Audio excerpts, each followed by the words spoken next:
What is the meaning of life? Or is it what makes life meaningful? Are we affected by what we see in our past?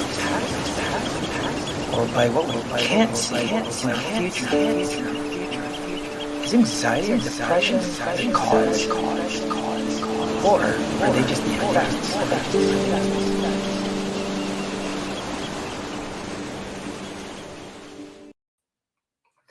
Hello, everybody. Welcome to Thinking Out Loud Live. My name is Ricardo Zulueta, and I'm your host. And this show was made possible by Start Day One, which is a nonprofit foundation for mental health and suicide prevention with a more proactive approach to helping people rather than reactively waiting for you to get mental health issues or suicidal tendencies. So we do this because, we want to reach out to everyone and hopefully change your perspective from dreaming of one day to actually starting day one. That means there's a day 2, day 3, day 4, because people get so overwhelmed with how much they need to change or do, but really they just don't know where to start. And we're just hoping that our conversation through these videos and content would allow you to kind of change your perspective and take the action to do that. And today's guest is really awesome, actually, because the reason I chose her was because of her transformation from her past identity into a whole new identity. Actually, a really successful identity too. So I want to welcome Deborah Driggs. Hi. Thank you so much. Hi. Yeah, of course. I didn't even mention a little background about you that, people might not know, but I want them to hear from you directly. Basically kind of what you're about, what your story is, where you're at today. And then from there, we'll talk about what we're going to do in the future. Yeah. Oh my God. Well, there's a lot. There's an hour show right there. Well, take it away. Let the people know you a little bit. So hi, this is the Deborah Driggs Show. Welcome. Yeah. So I guess you didn't tell everybody that I was a former centerfold for Playboy magazine in 1990, and you didn't mention that I was on the cover of the magazine. And so what I guess, I'm all about reinvention. I have had to wear many hats, throughout my life.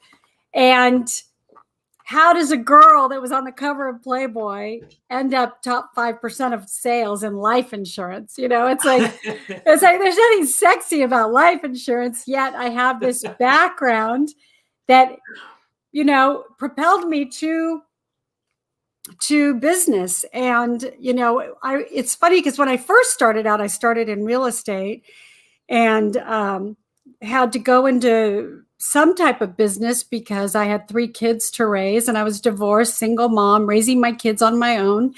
And I didn't realize that I had this kind of knack for business, organization, people skills, you name it. I was quick learner.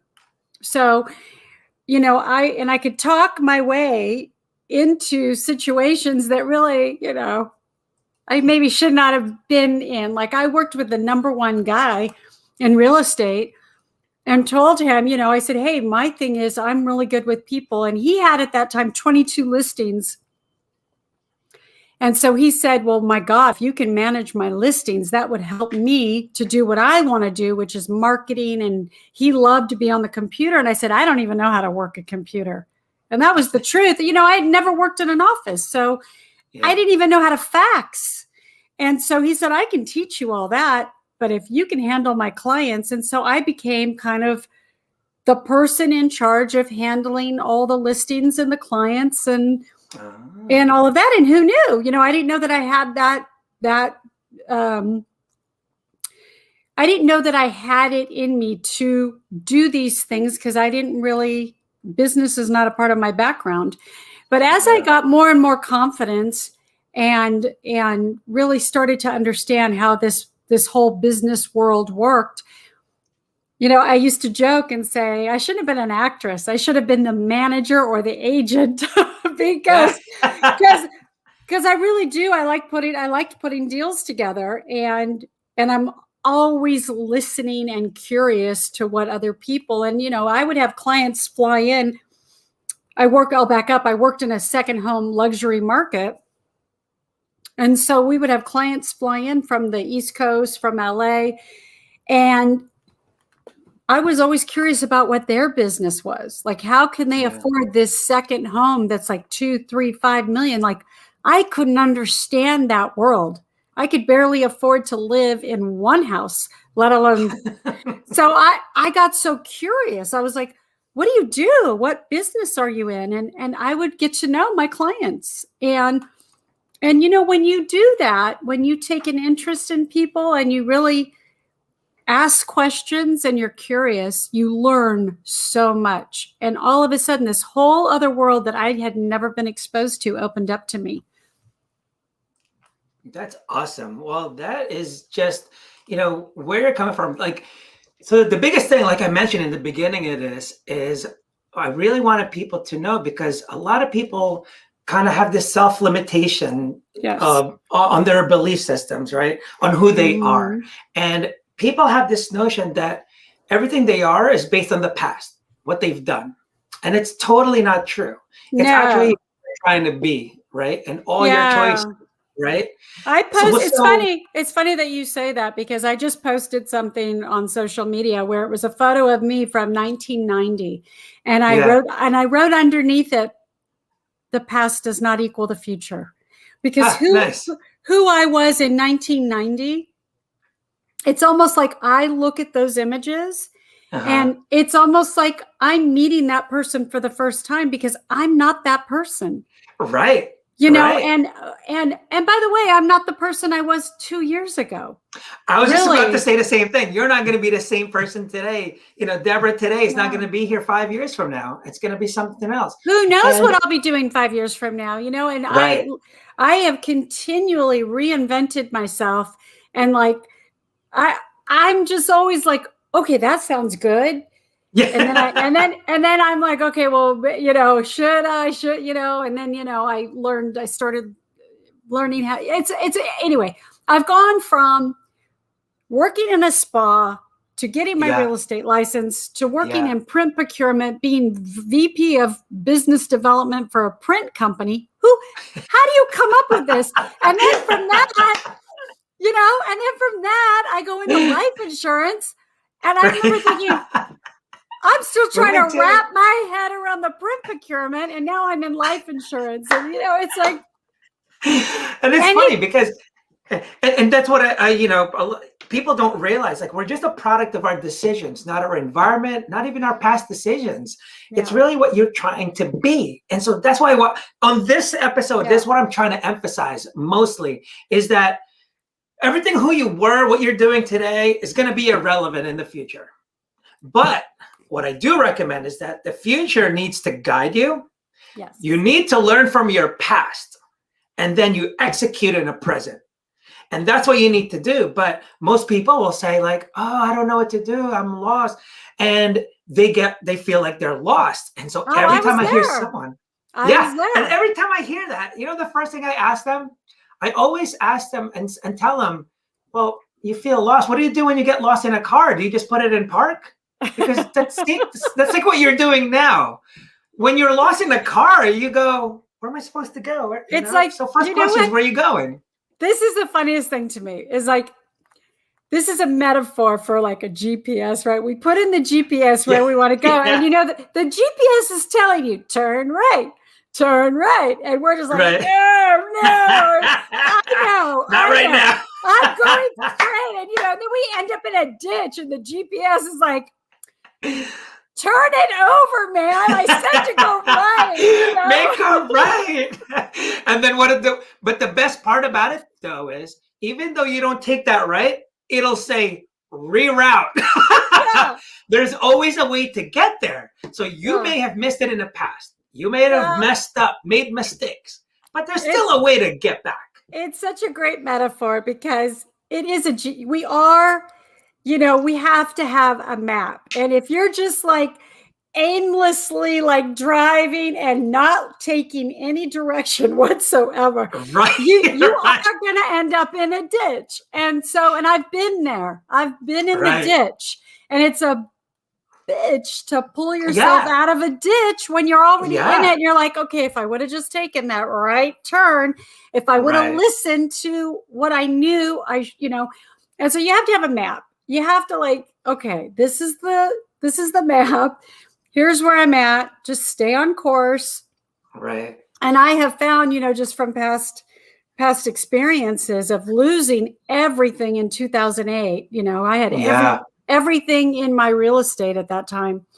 And so I had lost everything in the second home luxury market. It was over. Just went right. My market was the first to go.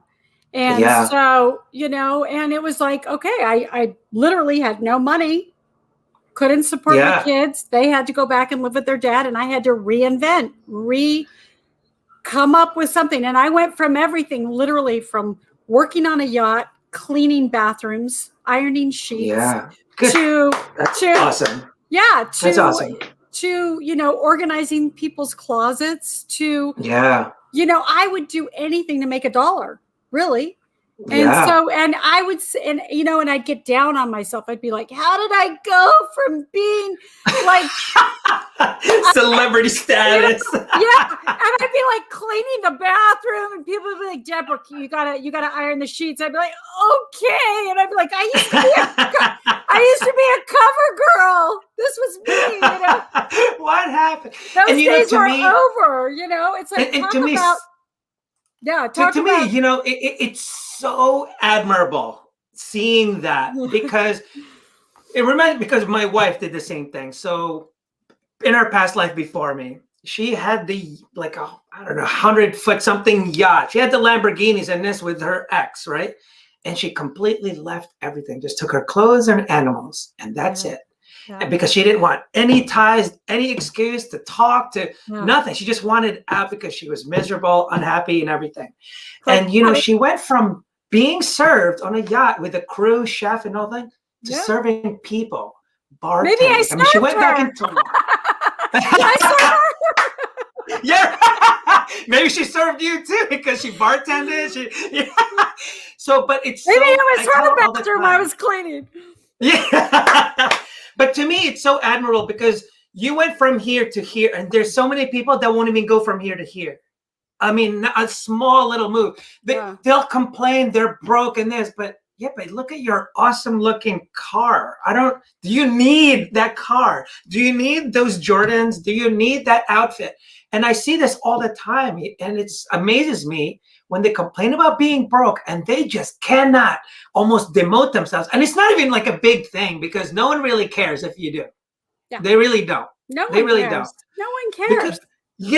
Because the test, I go, do you care what your friend is doing? If your friend was cleaning houses and they're but happy as hell and hanging out with you, do you care?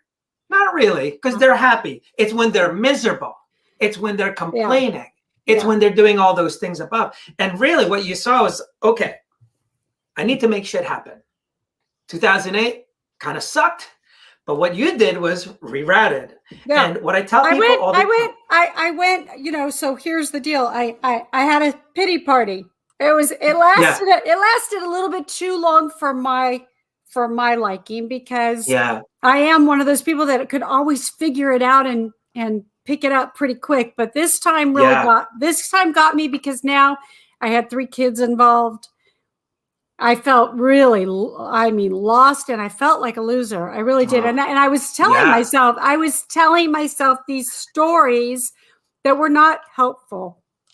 Right. And I remember, so I had to go live with my mother in Ocala, and she lived in a 55 and over community. And I'm laughing, because if you've seen the movie with Cameron Diaz, it's called In Her Shoes, and she goes and stays with the grandmother in a 55 and over community. Well, that was me. I was like, and so I wouldn't get out of bed. I was like, my mom would come in and she'd be like, do you want something to eat? I'd be like, no, I just wanted to just sit in my self-pity, like, poor me. And one day she came in and she's like, can you walk the dog? And so I go and I walk her dog. and this is going to sound crazy, but I would walk her dog and I'd be like, all right, come on, Heidi, to the dog. And there was a meeting place in her community where everybody met with the dogs. And so a couple weeks later, I know everybody's name. I know the name of their dogs. I know all their stories. I know what health problems they have. I'd come home, every day I'd come home and I'd be like, oh, Heidi, the dog, saw so-and-so. And oh my God, do you know that?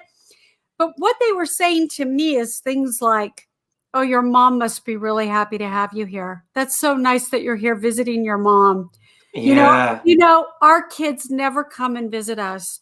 We don't have a good relationship, or I have really bad health problems. And all of a sudden, my problems didn't seem so important. I mean, they were, but they got smaller and smaller. And what those people didn't realize every day when I met them with the dogs is that they were saving my life, because I was giving up. I really was. Yeah. I was in a hole and I was giving up, and they saved my life because they didn't know. They didn't know. Yeah. I wasn't sharing. Oh, I'm here because I have no money. I used to be here and I used to be here. They had no idea. They were like, can you start our magazine? And I was like, okay. And it was so crazy. Well, so it kind of goes to this next part, right? Because one of the most important things that people don't understand, and it's something that must be intentional, but in your case, it was kind of not intentional at all. That's like that sense of purpose. Right? Yeah. Because the sense of purpose, people don't realize what a purpose is. And I always mention two major things. Number one, it has to be a verb, not a noun. Because if you say you want to be the richest man, I want to own a Lamborghini, those are nouns. That's not going to work. Number two is that it has to benefit and provide value to others, not yourself. And as they were talking to you about it and saying like, wow, good for you, for your mom and this, it was almost like, yeah, I'm here for my mom. Like, I'm serving someone. I'm giving someone. It's not benefiting me at all. At least that's what you're kind of going through. And when you have that kind of sense of purpose that you're helping someone else, it actually just drives you more. And that's what gives you that sense of like fulfillment, right? Because now you're helping someone. It's not about you.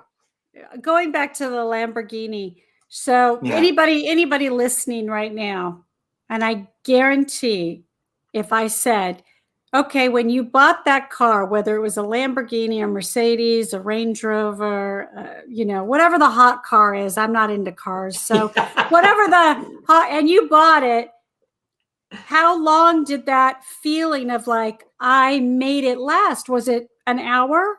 Was it a day? Was it 2 days? Was it 5 minutes? What do you think the number one response is really? I would say pretty much right afterwards, right? Maybe a day. Wow. Maybe a day, and you're on to the next thing that's going to fill this, whatever it is you're trying to fill. The car is not going to do it. And so usually people go, I'm going to get this, whatever this is. Right. I'm going to get the person. I'm going to get the car. I'm going to get the travel. I'm going to, whatever it is. And then they get it and they're like, oh, okay. Okay. Yeah, exactly. I think the journey is the journey. The purpose is the purpose. The happiness is the happiness. It's happiness is happiness. Purpose is purpose. Well, and that's the thing. Another thing people don't realize: happiness, depression, anxiety, all those things are just results. They're not causes. You don't have happiness. That's why Debbie's so happy, because she has happiness, guys. Yeah. Oh, I'm depressed because I have depression. Oh, okay. Man, my anger today. And I'm in a low point, the pandemic. Here we go again. I felt like, oh God, here we go again. But here we go again. Now things slow down. Winter's here. But guess what? Because I did all that past work that was really hard. And by the way, I'm still doing it. Nothing's ever, okay. Look at it. I got the happy. I got it. Right. It's different. Here it's just it a is. result. There it is. All you have to do is this. No, it doesn't work that way. It's every day I have to work. I have to set my intentions. I have a routine. If I go off my routine, I go, oh, maybe that's why I'm acting a little buggy today. You know, I didn't do my meditation this morning. I didn't go for my walk. I didn't do the call I was supposed to make or whatever it is. Yeah. But happiness is like, it's a journey. Yeah. You know, and so is purpose. What's funny is, so number one with purpose, and that's what's so important with purpose, because it doesn't care about pain or pleasure. And for example, the journey to success, it's not fucking pleasurable. You know, I'm doing a startup now. Ooh, what you got there? Topo Chico. Sorry, I thought if I'm drinking, I might as well. Okay, this is what I'm not drinking some alcohol. They're like, what is she drinking?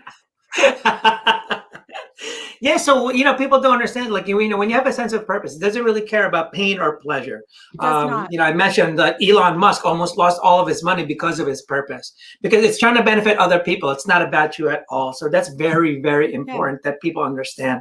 And when it comes to a journey, when you're trying to go to a really good destination, every journey sucks, right? Because when the journey is too easy, it's really no big deal. In fact, you don't even try to pursue it. Here's a great example. When people talk Hawaii landscape, and it's like, oh, paradise, Deborah. The weather, 70 degrees like all year long. And guess how many Hawaiians are on the beach when you go there? Yeah, exactly. It's freaking pretty empty. You're like, why aren't they enjoying the paradise that's right here? Well, because they're at the local surf spots. They know where to go, where the tourists are not. They're like, yeah, okay. But those are just the surfers. Now, where's everyone else going? Why are they not in paradise? Because there's people that come from here. So the journey there sucks. But when it's in front of you, look at the Eiffel Tower. People travel from all over the world to see the Eiffel Tower. Guess what the locals do? They pee on the freaking side. They're no big deal. They're the locals. And you know what? I bet you there's a monument in your area that you really don't care about. You're like, yeah, I see it all the time. It's really no big deal. I look at it every day. I look at the Getty every day, and I know that there's. Oh, that's right. Where are you right now? By the way? I'm in Brentwood, California. You're in Cali, gotcha. Yeah, I'm in California, so I live right. I look at the Getty. And so I know that people line up every day to get on the shuttle to go to the Getty. Yeah, I get it. Yeah. So every time the journey's always going to suck, whatever it is, any good destination, even metaphorically. But let me just say the journey does not have to suck. The journey should be the part that like for me now, when I look back, was it difficult? But really, when I look back, I see how it had to happen the way it happened. Because if it would have happened any differently, I wouldn't be sitting here. I wouldn't be talking to you. We wouldn't be having a discussion about difficult times and and how to reinvent. The journey doesn't have to suck. The journey is going to be hard.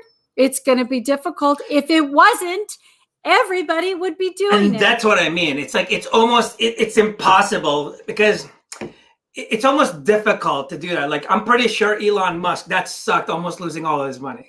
Definitely. So it's like, I know you can say like, oh, it doesn't have to suck, but it's like getting a tattoo. If it didn't hurt, it'd be nothing. Everyone would just get it. Nothing. But it requires a lot of thinking and effort. It's going to be painful. So it's like, you're going to have to go through it, because the journey may suck, but the destination is going to be worth it. Yeah. It just has to be worth it. That's really the most important thing. And it doesn't matter what the journey is. A lot of people talk about the process, just go through the process. But if you don't have an end goal, because everything you do go through it, basically has a goal. Go through the process, but also trust the process. Trust it. Just trust. Yeah. And because we can't, and by the way, I must say, for somebody like Elon Musk, when we say things like it must be so painful for him to even imagine losing all his money, I'm going to beg to differ a little bit, because people like Elon Musk, who are already so out of the box thinking, I bet you, if I were to sit in front of him right now and ask him, he's like, no, I'm always in the solution. I'm always in the solution. Definitely. I agree with that. That probably wasn't a good time at all. But those high achievers, even when they are looking at millions and millions, hundreds of millions of dollars, they're always in the solution. They're always thinking they know that the abundance is limitless. They're not Yeah. in a hoarding situation. They know that, Yeah. okay, abundance is limitless, really. And Yeah. Yeah. and everything, And again, it just goes back to your purpose. Always, almost always. That's why it's very important, because, and then really what matters is your perspective, right? Everything we feel, it's always based on your future. It's not the past. People get sad and depressed, not because what they can see about their past. It's what they can't see about their future. In 2008, what really fucked you up was because what's my future now? I can't see a different future. What do I do? And then all of a sudden, what helped you was, well, I guess I gotta do this kind of future. But to get there, what do I do? And the thing is, you have to have an end goal. And that's why it's very important to know your destination, because right now you can't just freaking drive and go, I'm lost. Well, because you don't even know where you're going. You have no clue where you're going. Why don't you go to the pull over and figure out where you're going? But the thing is, the purpose is your why, right? The most important thing is, why are you going to that destination? Because that is what's going to make you get there. Because if you're about to go to California because your aunt is sick, you're going to find a way, whether the plane is canceled and this. But if it was just for yourself, you're going to go, I'll just go next month. Whatever, So when you have that sense of purpose and other people are benefiting, and almost you hold yourself accountable for the other people, you just kind of act very differently and you follow. And everything that you do requires a goal, whatever it is, whether you're on a couch sleeping, and well, because I just want to relax and chill right now, or, whatever it is, there's always something. But the problem is, like you mentioned before, when you achieve that goal, now off to the next goal, and then the next goal. So like we got the Lamborghini, now what? I guess I'll get another house, or now I guess I got to have a multi-billion-dollar business, not million, So it's like, oh my God, it keeps on going. But purpose never ends. No. Never. It keeps on going. Pandemic or not, purpose remains. And it always does. And it's funny. So my process, right, is always get your purpose, figure out your perspectives, because it's either going to be a threat or a benefit to that purpose. And then once you change your perspective, that's when you make your decision. All your decisions follow your perspective. Doesn't matter. People think it's about positive and negative. I'm like, no, not at all. I can think positive and negative with one perspective, but if my perspective is shot, it doesn't matter how positive you are. It's half full. Yeah, but it's half empty. It's freaking a glass of poison. So who cares? Like, it doesn't really matter what if your perspective is it's poison, then it doesn't matter. But if your perspective is water, then great, half full, half whatever, So that's really important for people to know, because people always think like it doesn't work. I thought positive and it just didn't work. Well, if you still think the only way to be, to be someone exceptional is to be rich, well, yeah, it's probably never going to make you happy ever in your life. Ever. And if you don't think serving others is going to be good for you, and you really just want to be a millionaire, then I don't know, you're going to have a really hard time being happy, buddy. And that's when people say like, oh my God, I don't understand, because, we deal with suicide prevention, and they'll say things like, yeah, like Robin Williams or Anthony Bourdain. Oh my God. First question I always ask when that happens is, oh, do you think money buys happiness? All the time they say no. So why can't they be depressed? Because they have money? But you just said it doesn't buy happiness. So I don't understand. You need to have more consistency in your philosophies here. And a lot of people don't have that. They go back and forth. Live life like it's your last. Then what the hell are you doing here? Your credit card's not maxed out? No? You're just going to you're going to go to work on your last day. All right, whatever floats your boat, dude. But that's not how I'm going to live. I'm going to live like I have a future, and I'm going to take every step to get there. Well, because when you live like that, that's when people get into trouble. And we're teaching the wrong things. Again, once you change people's perspectives and they stay on it, all their decisions will follow. When dad calls them a loser, all of a sudden, perspective is I'm a loser. Guess what? They follow that route. So let me talk about your story real quick, because what I like to get people is to really almost kind of take the journey with you, right? So you were in a great place, right? So what was that transition? Oh, So what was that transition for that? From like, where was your peak? And was it the 2008, or actually it was even before that? Because you had to change yourself before you even the whole real estate happened. So what happened? Was there a point of where you were depressed and just sad and then went into the real estate? Like, what happened there? Like, how did you get into that at all? Yes and no. I had 3 kids. I got divorced, and I just knew that I had to work. And Yeah. I was used to being, going on auditions and doing that. So I had to figure out, okay, what's next? What's next for me in this on this journey? What's next, and what am I going to be doing? So I did a few odd jobs before real estate. It was after 2008 that I fell into a real slump because, I had put all my hope into, I finally felt like I had found something I was really good at. I liked who I was working with. And when 2008 happened, I wasn't ready for that at all. Yeah. Emotionally, Right. physically, mentally, I didn't know how to handle any of it. And I think everything just crept up on me. And I didn't have tools really to sit and go, okay, let me work this out. Okay, this, da da da da da, and I didn't have it. And when you don't have money on top of it, Mhm. and I couldn't pay the rent, and I just thought, okay, it's the reality is here that at this moment in my life, I can't pay rent, I can't keep my monthly life going, so I got to change something. And so at the time, that's why the kids went to go live with their dad, and I had to go figure it out. And that was a very tough time. That was a dark, dark place because I felt like, oh, how did I get here? Yeah. Yeah. So I'm glad, like, I like when not that I like hearing that, but for people to be able to relate, because I'm sure there's someone out there that's just like, what do I do? What's going on? But the best thing that Deborah always says. There is, for sure. Yeah. There is somebody that is listening to this right now, for sure, because we just went through a very difficult year. Lots of people have lost their business. Lots of people are living on the streets. I know just 2 miles from where I live, there are thousands of tents of homeless people. So we are living in a time where people are going through this, and it is a dark, dark time for them. And so my compassion and empathy is huge, huge for this right now, because, and I feel like if somebody hears me and go, well, she had it all at one point and lost everything, then maybe it'll be okay, and by the way, it will be okay. It will be okay. It may not be easy, but it will be okay. If it's not okay, it's usually the end, really. Well, as again, long as we're and it really, again, it goes back to what's their perspective. Because if you're in a house and you're safe, you're good, right? And it's really based on what you're thinking of the future.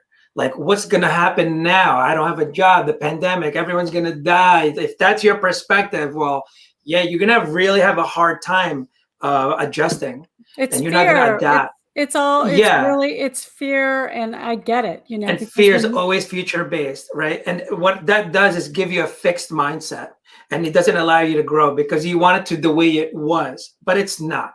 It's not. And so you have to be able to adapt. But when you have that fixed mindset, it is so hard to grow and adapt to a new version of your future self. And if you don't know what that is, you're going to have a hard time doing what to do today. Because if you don't have a future version of yourself, what you're going to do, and it's impossible to do when you don't set yourself a purpose. Because if it's all about you, you're going to be depressed. I'm telling you right now, you're going to be depressed. Like, look, you started doing these talks and stuff. This is, it's because you wanted to share your story, hopefully inspires people. And what people don't know, and this is why we do this, is meant to inspire people, right? To change their perspectives. Because what inspiration does is shifts your perspectives. Just as you said earlier, there's people going through this right now. And I hope when they hear my freaking story, that they can learn that, hey, I've had this feeling, same exact thing. I'm jobless, this, that. I was scared. I didn't know what to do. But the most important thing, once you get that inspiration, is the decision. Because what you did was say, you had a different version of it, but what I ask people is, now what? Because I listened to all your bullshit. I get it. It sucks. Pandemic, got it. This, got it. Your aunt, got it. Oh man, your dad abused you too? Holy shit. Well, let's put that on top of the list. Got it, got it, got it, got it. Now what? Because what that means is I listened to everything you said. But what are you going to do about it now? Well, now what puts you in a mindset of a solution mindset? Because now you have to make the decision. Without a decision, nothing will happen. It's something intentional. Your life doesn't fix itself. It never will, right? And so I'm hoping Deborah here inspires people, because inspiration shifts people's perspectives, and all of a sudden their decisions will follow that.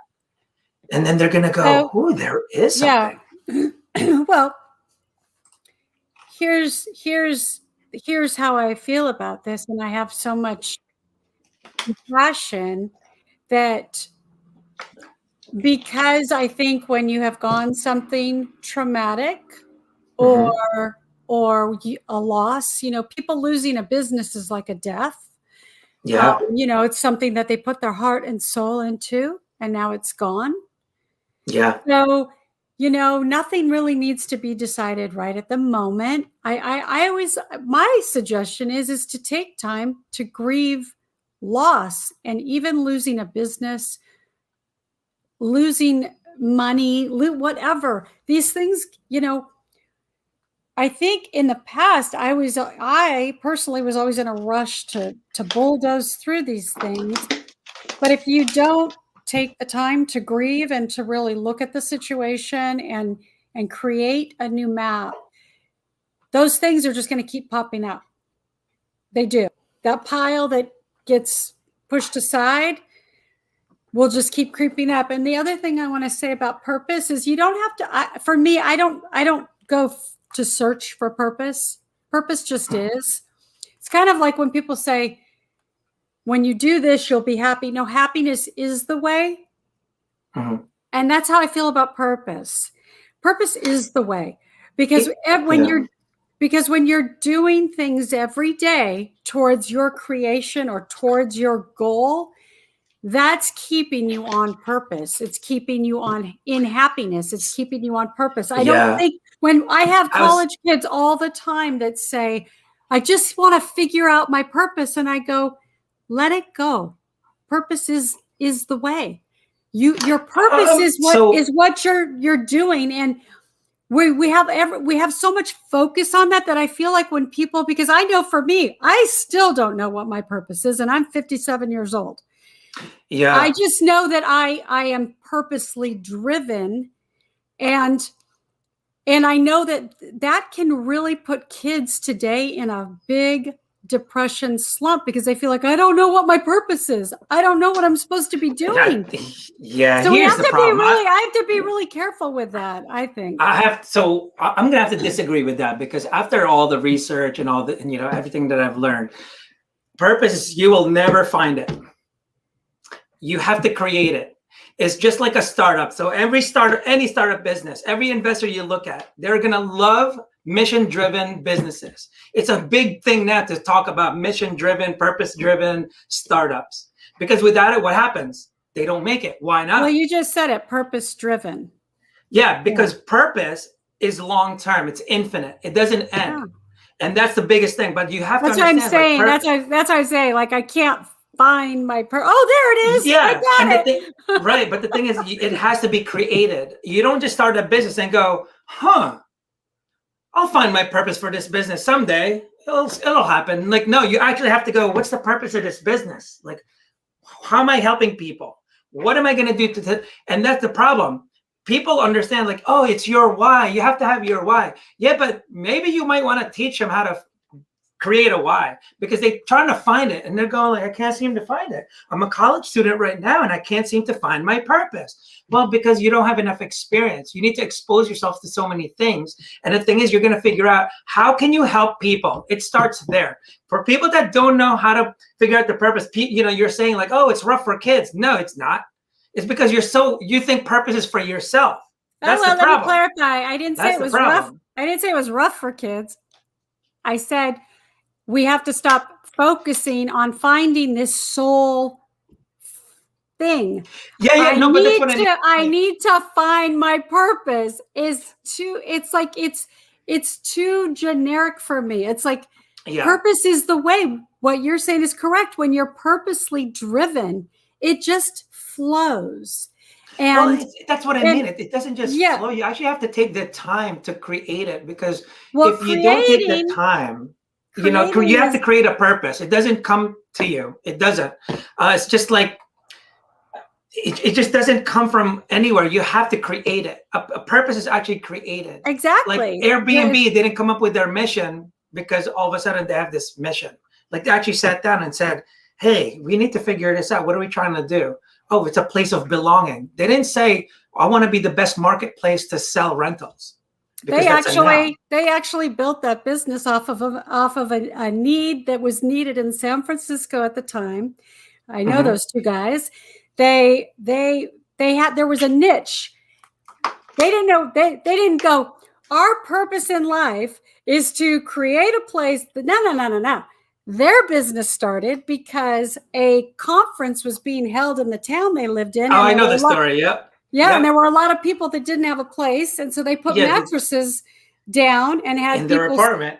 Yeah. And through that created a business. If they had been so focused on this is my purpose, that accident would have never turned into what they created.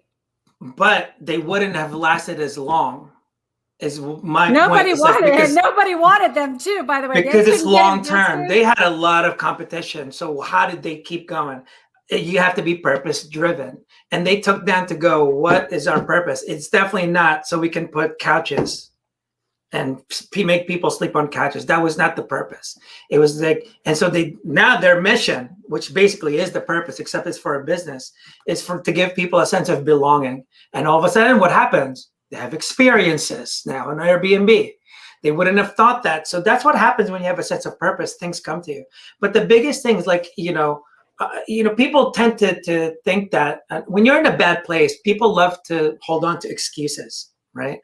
We all do it. I do it too. Like when you're just in a bad place, that's why you say now, oh, I love that all those things happened to me. Oh, love it because I wouldn't be where I am today, but only because you're in a good place now. If you're in a shitty place right now, you probably wouldn't be saying that. No way. You wouldn't. If I was talking to the divorced woman in 2008 and say like, hey, was that all awesome what happened in the past?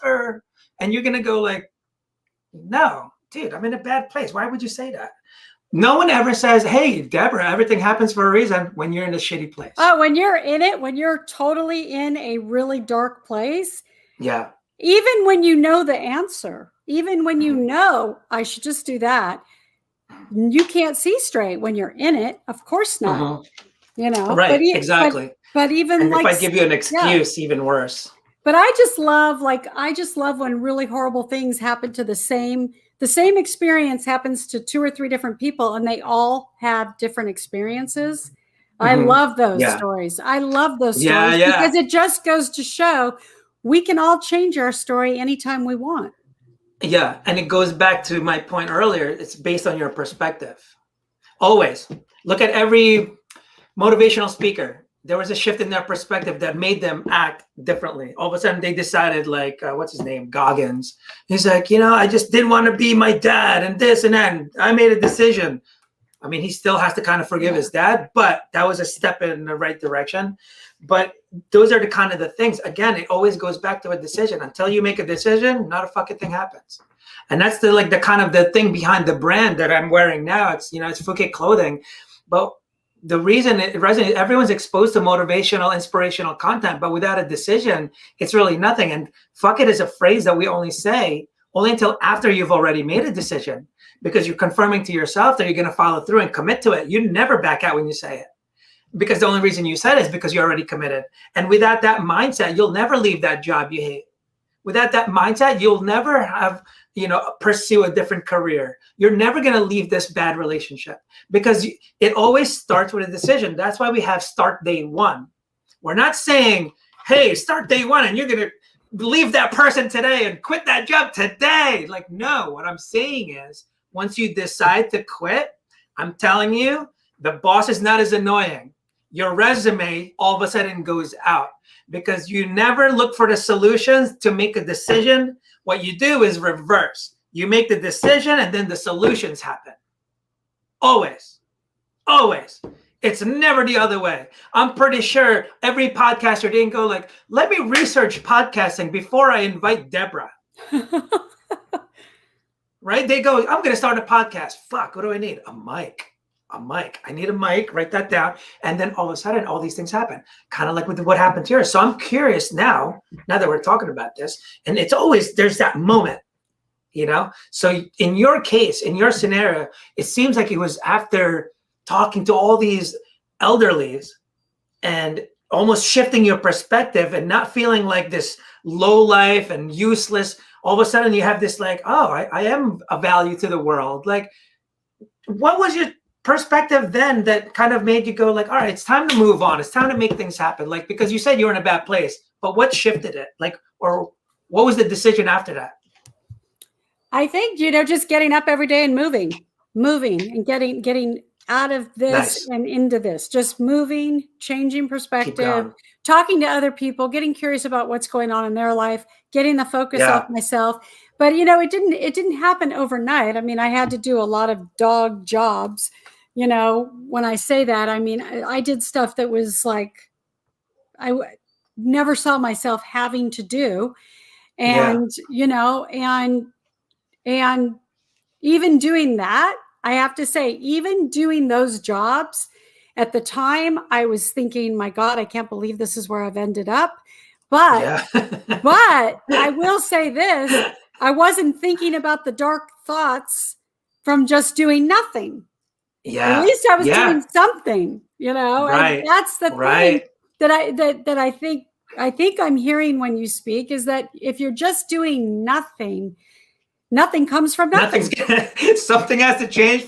You have to change something for something to change. So at least I started getting a little momentum. I was moving and I was doing something. And then when I finally found a job, so to speak, because the market was really hard to find a job, and I didn't have this great business resume.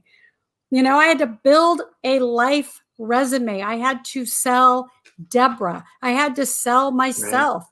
Right. And I had to figure out how, I was just hustling and gabbing and networking and getting around you were just people. Trying to figure it out. You just know, like, all right, I have to make something happen. And thank God, people were still interested in seeing me and talking to me. And I would say, hey, I am willing to start in the mailroom, basically. And I was in my 40s.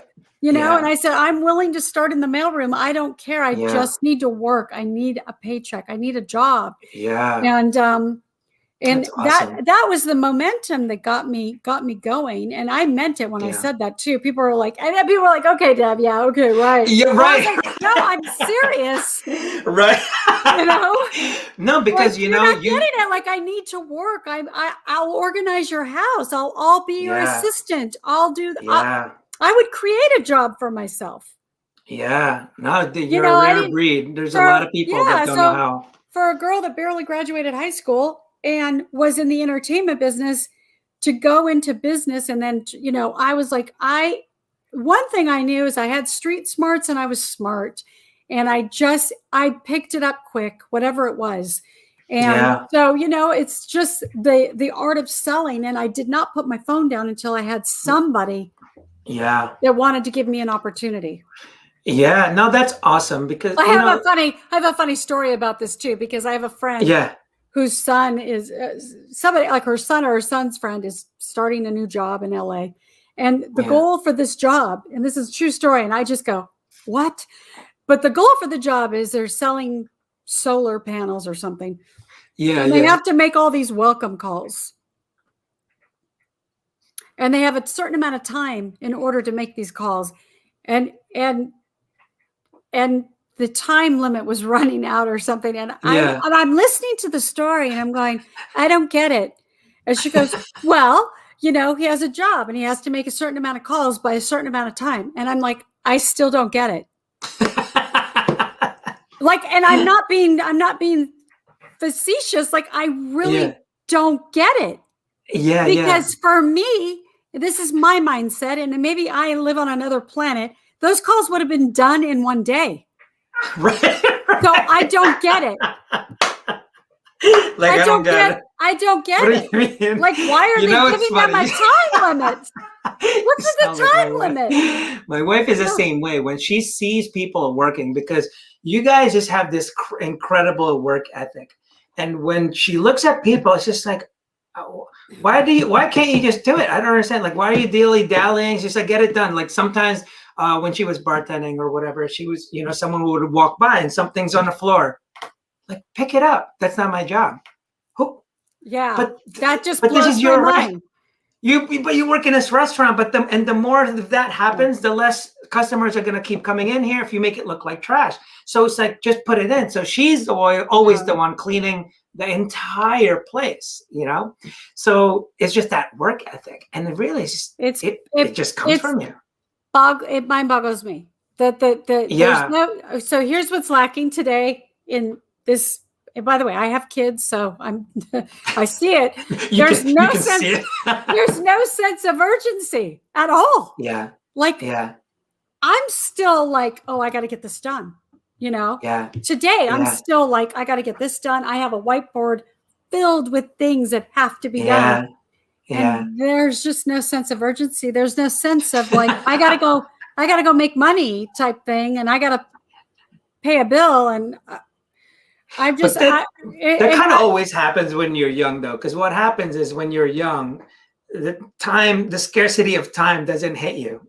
As you get older, the life gets so scarce. I don't know. Then you start going like, whoa. It hit me at 16. I bought my own car. I had my own. Then I found out, by the way, okay, so I learned everything the hard way. So I was like so proud of myself because I worked really hard to buy this car, and it was a junk piece of tin. And I bought this car for $1,500 in 1980. Yeah. 79 or 80. And I turned 16, I buy this car, and then I found out I had to have a car insurance to drive it. And I was just devastated. Devastated. I was like, you know how long it took me to save up the money to buy the car? And now I'm like, and I can't even drive it. Now I got to buy car insurance. So I have a job, and I found this guy in Hawthorne where I lived. And he had this business, I'm not making this up, where you could stuff envelopes and make 50 cents an envelope or $1 an envelope. Every envelope you stuffed, he needed these envelopes stuffed. And I said, I can do that. I'll stay up all night, because I had to come up with $200 or $300 now for the car insurance. And I'm like, so I'm working my job and I'm stuffing envelopes so I can get car insurance. This is the mentality that I think you either have it or you don't. And it's like, I don't know how else. I think it's more like work on it, because you read this book, Personality Isn't Permanent. One of the things that limits people is because they limit themselves. They say, oh, but that's just not me, Deborah. I'm just not a hard worker. I mean, I just don't look at things. Yeah, well, because you're not even trying. I get this one all the time, and this is what's going to be in my book: is I'm not a salesperson. I go, yeah. Okay. Good luck with that one. Right. And they think, Deb, I'm not a salesperson. And I go, I'm an introvert. I'm Aquarius, and it says here, you're like, okay. I mean, whatever you say, man. Yeah. And that's when people get into trouble. Like, and again, let's go back to Elon Musk. Like, the guy's an introvert. You can see it when he talks, but guess what? He made shit happen. He talks in front of the TV now. And and it's because you do what you got to do because of your purpose. Doesn't matter if it's painful. You had to take care of shit. You had to take care of your kids. You had to take care of your life. And guess what? Things happen. It was painful as hell, but you go through it. There's also pleasure in it, though. You had some wins, and that's what happens all the time. But when people limit themselves and say, no, that's just not me. All right. Well, you're just definitely limited yourself to one thing. It's usually the people too that are really reaching out for help. Is I find this has been my experience, is that the people that really need help or they're trying to figure stuff out are usually the ones telling me, well, that's not me. I don't do sales. I've got a blah, blah, blah, blah, blah. And I'm like, okay, I would have sold dog manure. Like I would have sold Yeah. anything. Like I've had that experience. I, We you had know, this, we had I this don't get one. it. Yeah, my wife had this one friend. They were going into, some type of financial difficulties and stuff. And the husband, was just looking for something to do and, some kind of work. Is there anything maybe she could do with you guys? And, with my brand, we were doing some different events. And it was like, hey, you know what? Let's pay him to do like security at the door or something. Wouldn't accept it.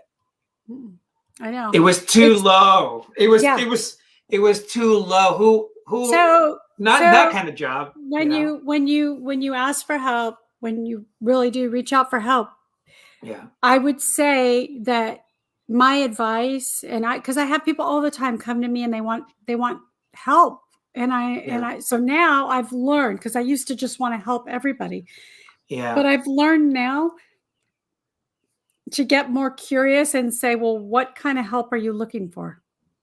Mm-hmm.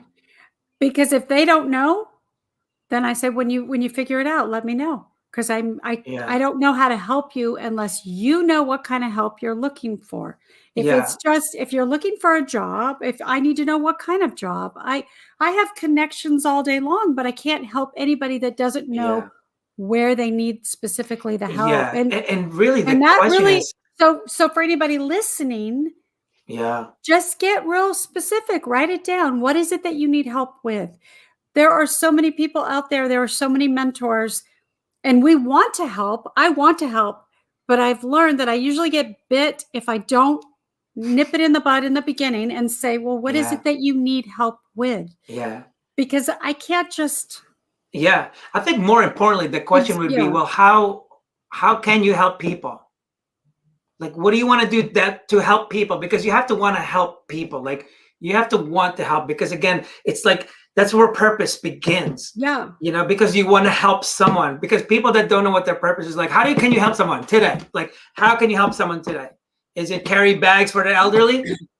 Is it freaking drive somebody? I don't know what it is, but figure something. I'm pretty sure there's something you can do to help someone else. But if you can't figure that out, Yeah. It's so true. Yeah.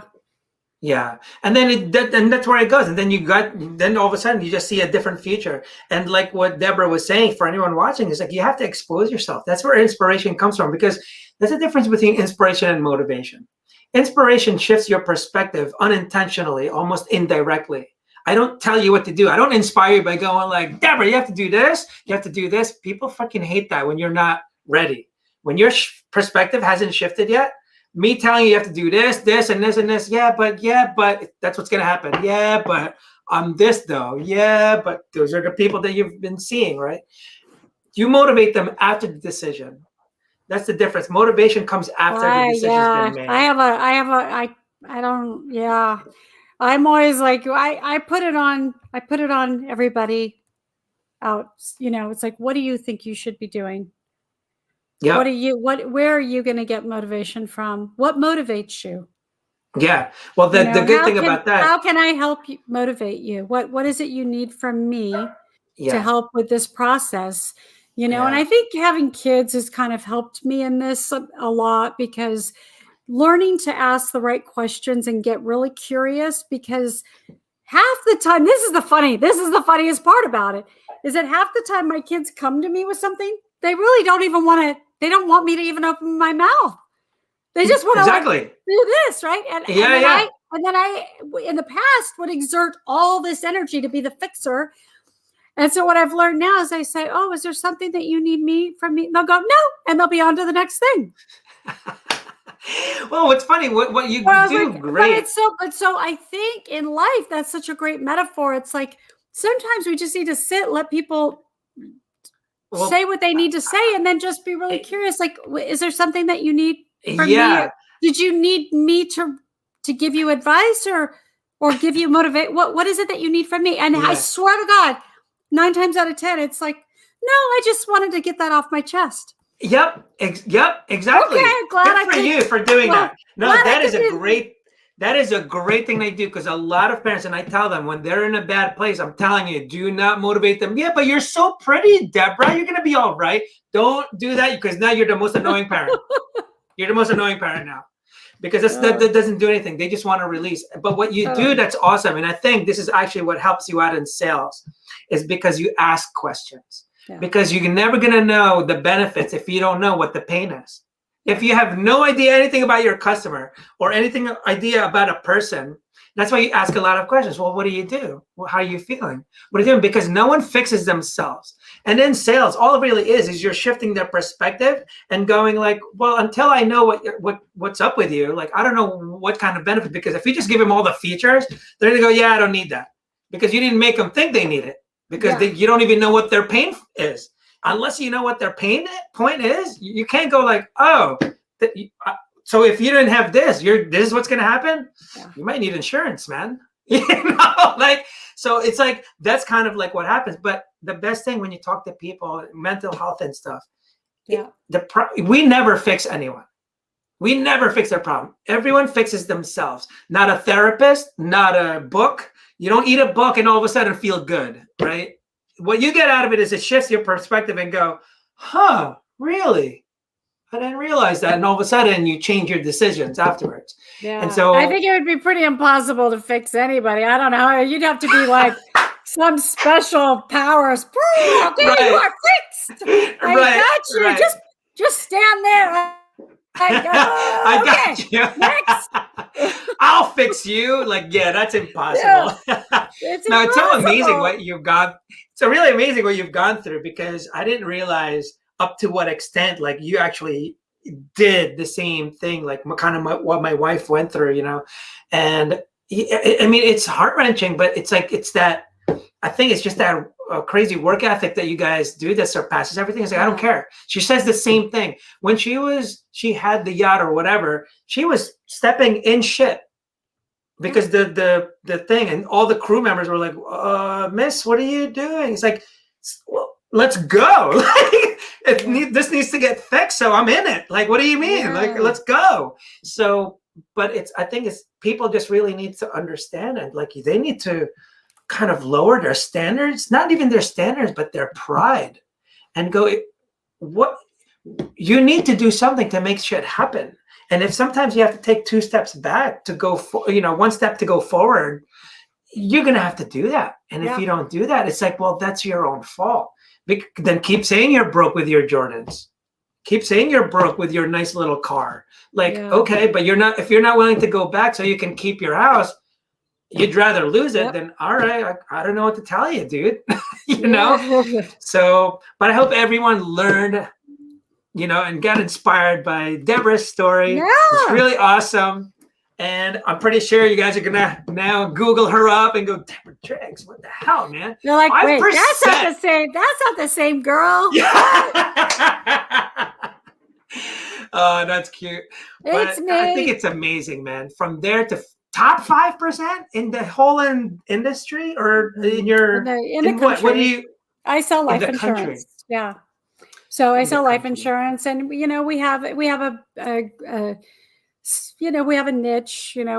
5-star client service. We have a private doctor, and we really like our clients, so we take really good care of them. Well, I think you just really care. We do. You care. Yeah. And that's the thing. That's it. Once you care, you ask questions, you get curious and all that stuff. Yeah. But anyway, thank you so much for your time. And if there's anywhere else, this is her tag for basically all social media. All social media. Yeah. Yay. So you can reach out, ask her questions there. I wonder if there's a comment here.